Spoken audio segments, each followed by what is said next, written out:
அனைவருக்கும் மாலை வணக்கம். சங்கமம் 2026 இது தொடர்ச்சியாக 3வது ஆண்டு இந்த வளாகத்தில் நமக்கு நடந்து கொண்டிருக்கிறது. பீட்டுசாலத்தோட வரலாற்றில் பார்த்தீங்கன்னா இந்த சங்கமம் குழந்தைகளுக்கான கோடைக்கால முகாம்ன்றது நம்ம ஆரம்பிச்சது 2001ல 10 மாணவர்களை வச்சு நம்ம இந்த கோடைக்கால முகாம் தொடங்கணும்.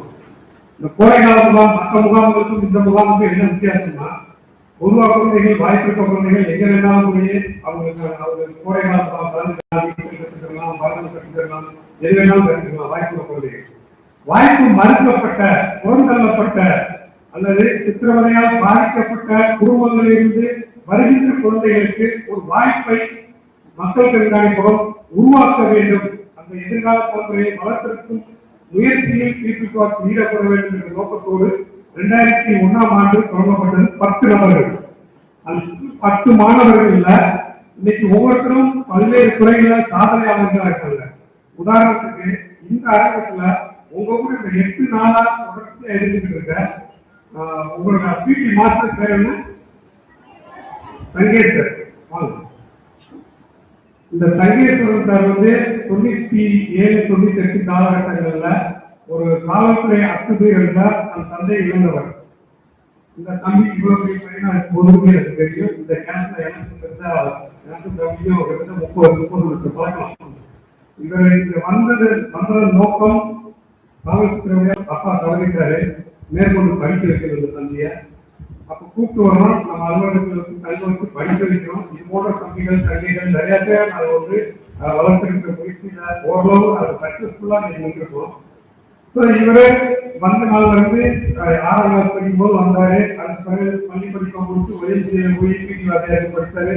எல்லா மேல் படிப்பும் படிச்சுட்டு அவர் சாதாரண ஒரு நபரா எல்லாருமே ஒரு ஆசிரியரா நான் சம்பாதிக்கணும் மட்டும் இல்லை, ஒரு அரசு பள்ளியில கடும் போராட்டங்களுக்கு பிறகு கிட்டத்தட்ட ஒரு 400 ஆசிரியர்களுக்கு பிடி ஆசிரியர்களுக்கு பணி வாய்ப்பு கிடைப்பதற்கு இந்த தம்பியில சட்டப்பூர்வமான நடவடிக்கை எடுத்தார். எனக்கு ஒரு பெரிய மகிழ்ச்சி. இந்த கேம்போட சக்சஸ் கேட்டீங்கன்னா 2001-2002 நம்ம கூட வந்து தம்பி தங்கைகள் ஒவ்வொருத்தரும் ஒவ்வொரு கட்டத்துல தன்னால் இயல்பை அடுத்த தலைமுறைக்கு கற்பிக்க வேண்டும். அவர்களை உயர்த்துவதற்கு என்னவெல்லாம் நம்மளால் முடியுமோ தன்னால் இயல்பை செய்யக்கூடியதை சிறப்பா தம்பி செஞ்சுட்டு இருக்காரு. உடற்கல்வி ஆசிரியரா சிவகாசி பகுதியில ஒரு அரசு பள்ளியில வேலை பார்த்தாலும் அவர் பள்ளியில விளையாட்டுகளை ஊக்குவிக்கிறோம், அரசு பள்ளி மாணவர்களை ஊக்குவிக்கிறோம் நோக்கத்துல கேரம் போர்டு ஒரு national level carrom board championship அந்த பள்ளிக்கூடத்துல பல்வேறு நபர்களோட உதவியோட நடத்தி காட்டுறாரு. மாவட்டத்துல பொறுப்பாளர் கேரம் போர்டு அசோசியேஷன். இது மட்டும் கிடையாது, எந்த குழந்தைக்கெல்லாம் வாய்ப்பு இல்லையோ, என்ன திறமை இருக்கோ அதை கண்டுபிடிச்சு அந்த திறமைய ஸ்போர்ட்ஸ்ல இருக்கலாம், கல்ச்சுரல்ல இருக்கலாம், எல்லா இடங்களுக்கும் தம்மோட சொந்த செலவுல ஒவ்வொரு தடவையும் போட்டிக்கு கூட்டு போறது, கல்ச்சுரல் ஈவெண்ட் கூட்டு போறது. அவரை சரியா சொல்றாரு, நான் சம்பாதிக்கணும் ஒரு 20% தான் என்னால செலவு பண்ண முடியும் பிள்ளைகளுக்கு இருக்கு. தாண்டி ஒரு 20% என்னால செலவு பண்ண முடியுது. இன்னொரு உயரத்துக்கு நிறைய பேருக்கு செய்வேன். இதுதான் வெற்றி நான் சொல்லுவேன். அதாவது தான் வந்த பாதையை இன்னைக்கு மாற்றல. ஒரு தடவை இதுவரைக்கும் நம்ம சம்மர் கேம்ப்ல 2001-2012 வரைக்கும் தொடர்ச்சியா சம்மர் கேம்ப் நடத்திருக்கோம். 2012க்கு பிறகு இந்த பீப்புள்ஸ் ஆர்கனைஸ் பண்றதுல சில சட்ட ரீதியான சில பொருளாதார ரீதியான தடைகள் இருந்ததுனால எங்களால் தொடர்ச்சியா கொண்டு போக முடியல. நீங்க இங்க இருக்கிற 120-130 பேர் இருக்கீங்க. 2003-4 காலகட்டங்களில் 250 300 குழந்தைகள் பங்கேற்பாங்க. 10 நாள் கொடுத்து 10 நாள் எல்லா விதமான activity, sightseeing, tour, education tour எல்லாமே ஏற்பாடு பண்ணி அந்த 250 பேரை நாங்க கேம்ப் வருஷம் நாங்கள் நடத்திட்டு இருக்கோம்.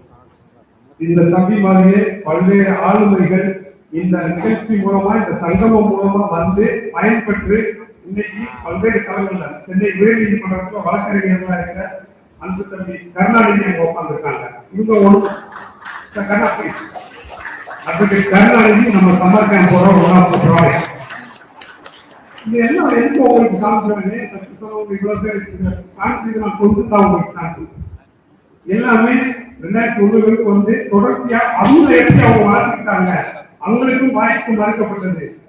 நாங்க வாய்ப்பு கொடுக்கறதுக்கு முயற்சி பண்ணோம், பல்வேறு நபர்கள் மூலமா அதை ஏற்பாடு பண்ணோம். ஆனா அதை கெட்டியா பிடிச்சிருக்கிறது அவங்க கெட்டியா பிடிச்சி வாழ்க்கையில் உயர்ந்தவர்களுக்கு வராது, அடுத்தவங்களுக்கு உதவுறாங்க. நான் எந்த நிலைக்கு போனாலும் நான் வந்த நிலை மறக்கக்கூடாதுன்ற மனசுல வந்து எல்லா சூழ்நிலையும் அடுத்தவங்களை நான் பார்த்தது. கேன்சர் சொல்லுங்க, இங்க பின்னாடி நிறைய பேர் வந்து நம்ம சம்மர் கேம்ப் போற முன்னாள் மாணவர்கள் தான், நம்ம ரிஹாபிலிட்டேஷன் போற முன்னாள் மாணவர்கள் தான்.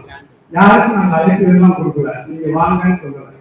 குரூப் போட்டு விட்டான், அண்ணே 2 நாள் நான் வந்து நீங்க யோகா சொல்லிட்டு போவா, ஒரு 2 நாள் நான் வந்து நீங்க நான் ஓவியத்தை கொடுக்குறேன், நான் வந்து சொல்லி கொடுக்குவா அப்படின்னு. அதுதான் வெற்றி. அடுத்த தலைமுறைக்கு என்னால் தீர்வுகளை செய்யணும். அது பொருள் பணம் கிடையாது, படிப்பு எந்த விதத்துல உதவுமோ அது எல்லாம் வந்து இருக்காங்க. இன்னும் நிறைய பேர் இங்க இருக்காங்க. அவங்க கூட 10 நாளா இருந்த பிரபாகரன் சார் சென்னையில பிரபாகரன் வந்து 2002 ஒரு காவல் வன்முறையால் ஒரு சாதிய கொடுமையால் பாதிக்கப்பட்ட அலுவலகத்துக்கு வந்தார். 10ஆம் கிளாஸ் முடிச்சிருந்தாரு. அவர் மேல அப்ப வழக்கு இருந்தது. அதை எல்லாம் தாண்டி அதுக்கப்புறம் படித்து இப்ப லா பிராக்டிஸ் பண்ணிட்டு இருக்காரு. சென்னையில தோழமைன்னு சொல்லி ஒரு நிறுவனம் தோழமையோட இணை இயக்குநராக வளர்ந்திருக்காரு. இவ்வளவு காரணம் என்ன? அவரோட தொடர்ச்சியான முயற்சி, படிப்பு, தன்னம்பிக்கை. அதை என்னைக்கு அவர் தோன்று போனதில்லை. 10வது வருஷம் அவர் மேல ஒரு வழக்கு, பொய் வழக்கு. அவர் தோன்று போன நேரத்தில் எல்லாம் கைவிட்டது இங்க இருக்க பிரதீப் சாரும், ஆனந்தாவும், கிருத்தியானந்தாவும், சாரும், நாங்க எல்லாம்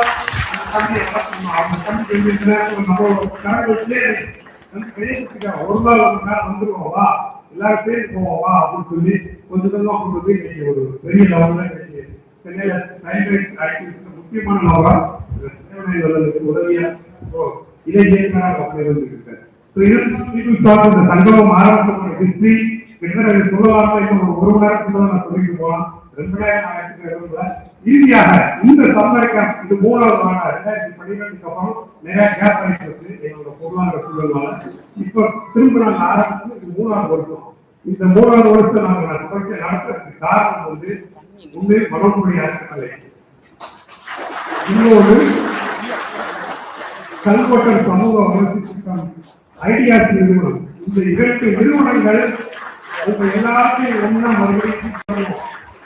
மறுபடியும் இந்த கொள்கைகளை இன்னும் நம்ம நிறைய பயிற்சிகள் கொடுக்கணும். அவங்களுக்கு என்ன தேவைன்றத திட்டமிடுதலுக்கே கிட்டத்தட்ட வந்து நாங்க சொல்லுவோம். ஒரு மாதமா எல்லாரும் உழைச்சிட்டே இருக்கோம். இது பிடிக்குமா, அது பிடிக்குமா, குழந்தைக்கு டிராயிங் பிடிக்குமா, வரைய பிடிக்குமா, ஒளி பிடிக்குமா, இல்ல வேற என்ன குழந்தைகள் கொடுக்குறாங்க, சிலம்பாட்டம் பிடிக்குமா, இப்படி ஒவ்வொன்றா உங்களுக்கு யோசிச்சு எல்லாம் இந்த கனவு நனவாக்குறதுக்கு உழைக்கிறதுக்கு நிறைய பேர் இருப்பாங்க. ஆனா பொருளாதாரம் இல்லை. அந்த பொருளாதார உதவிகளை செஞ்சது வந்து மனோன்மணி அறக்கட்டளை ஐடியாஸ். இந்த 2 நிறுவனங்கள் தான் இதை நடத்திருக்காங்க. இதை தாண்டி நிறைய பணிகள் உங்களுக்கு முதல்ல டீச்சர்ஸ் கொடுத்துருப்பாங்க. இன்னைக்கு உங்களுக்கு லஞ்ச் பேக் மற்ற நிறைய சீட்ஸ் உங்களுக்கு கொடுப்பாங்க. இது எல்லாமே ஒவ்வொரு தனிநபர்கள் நம்ம நிறுவனத்துக்கு மேலும் நமது குழந்தைகள் பேசுகிற அக்கறையா என்னால் இருக்கிறது இந்த குழந்தைக்கு நீங்க செஞ்சுருங்க அப்படின்னு சொல்லி நமக்கு நிறைய பொருட்களை நம்ம கொடுத்துருக்காங்க. அது எல்லாம் இறுதியாக உங்களுக்கு போறோம். இந்த ஒட்டுமொத்த வெற்றி முயற்சி எல்லாமே வந்து பின்புலத்துல இருந்து பீப்புள்ஸ் தன்னால் இயன்ற பேக்ரவுண்ட் சப்போர்ட் நாங்க பண்றதுனால புஷ் பண்ணத்தான் முடியும். நாங்க முயற்சி தான் பண்ண முடியும். என்ன சொல்றது இல்லையே, அதுக்கான வாய்ப்புகளை இன்னைக்கு எல்லாம் செஞ்ச நிறைய தனிநபர்கள் செஞ்சிருக்காங்க. அந்த தனிநபர்களுக்கு ஒவ்வொருத்தரும் பேச முடியாது. எங்களோட நன்றியை தெரிவிச்சுக்கிறோம். இந்த சம்மர் கேம்ப் முடித்து நீங்க போகும்போது வாய்ப்பு மறைக்கப்பட்ட குழந்தைகள் நீங்க 3ஆம் நாள் 4ஆம் நாள் எனக்கு சொல்லும் போதே சில குழந்தைகள் அன்னை எப்படியாவது ஐடிஐ சேர்த்து ஒரு தம்பி வந்து அந்த பார்வை எனக்கு ஏற்பட்டிருந்தது. ஒரு 15-20 வருஷத்துக்கு முன்னாடி நான் பிரபாகரனும் சங்கேஸ்வரனும் அந்த கனலிசாவை எப்படி பார்க்கணும் அதே ஏற்றம் இந்த குழந்தைகளுக்கு. அப்ப இந்த சமூகத்துல நம்ம செய்ய வேண்டிய படிப்புகள் நிறைய இருக்கு. இந்த குழந்தைகளுக்கு தேவை இருக்கு. அது குறிப்பா கல்வி ஒண்ணுதான் நம்ம முன்னேற்றம். கல்வி இல்லாட்டி நம்ம எதுவும் செய்ய முடியாது. அதனால தொடர்ச்சி தயவு செஞ்சு யாரும் கிராமம் ஆகாது. என்ன படிக்கல் ஒருவர்களோ அதை செய்யறதுக்கு இங்க பல நிறுவனங்கள் இருக்காங்க, தனிநபர்கள் இருக்காங்க, இங்க இருக்க நம்ம எல்லாரும் இருக்கோம். அவசியம் உங்களுக்கு பேக்ரவுண்ட் சப்போர்ட்டா எப்ப இருக்கும். தயவு செஞ்சு படிப்பை மட்டும் நிப்பாட்டாதீங்க. நீங்க கத்துக்கிட்ட எல்லா கலைகளும் இப்போ நீதிமன்றத்துக்கு முன்னாடி மற்ற முன்னாடி இந்த இடத்துல நீங்க செஞ்சு காட்ட போறீங்க. உண்மையை எனக்கு ரொம்ப மகிழ்ச்சியா இருக்கு. இத்தனை குழந்தைகள் இவ்வளவு ஆளுமைகள் முன்னாடி இந்த இடத்துல செஞ்சு காட்டுறது. இந்த வாய்ப்புகள் மறைக்கப்பட்ட குழந்தைகள் ஏராளம் நம்ம நாட்டில் இருக்காங்க, நம்ம ஊர்ல இருக்காங்க. ஆனா உங்களுக்கு இந்த வாய்ப்பு கிடைச்சிருக்கு, தயவு செஞ்சு பயன்படுத்திக்கங்க. இந்த தமிழக சக்சஸ் நெக்ஸ்ட் இயர் இதோட அதிக நண்பர்களோட, புது புது நபர்களோட, புது புது விளையாட்டுகளை நிறைய விஷயங்கள் கற்றுக்கிறதோட நம்ம அடுத்த ஆண்டு சந்திப்போம். அதுக்கு ஒன்னே ஒரு செய்ய படிப்பால் நான் தொடர்கிறேன், எந்த சூழ்நிலையும் விட மாட்டேன். ஒரு முடிவுகளை நீங்க கொடுத்தீங்கன்னா போதும், உங்களுக்கு நான் எல்லா சப்போர்ட்டும் செய்யறது ஒரு பெரிய டீமை. நன்றி, வணக்கம்.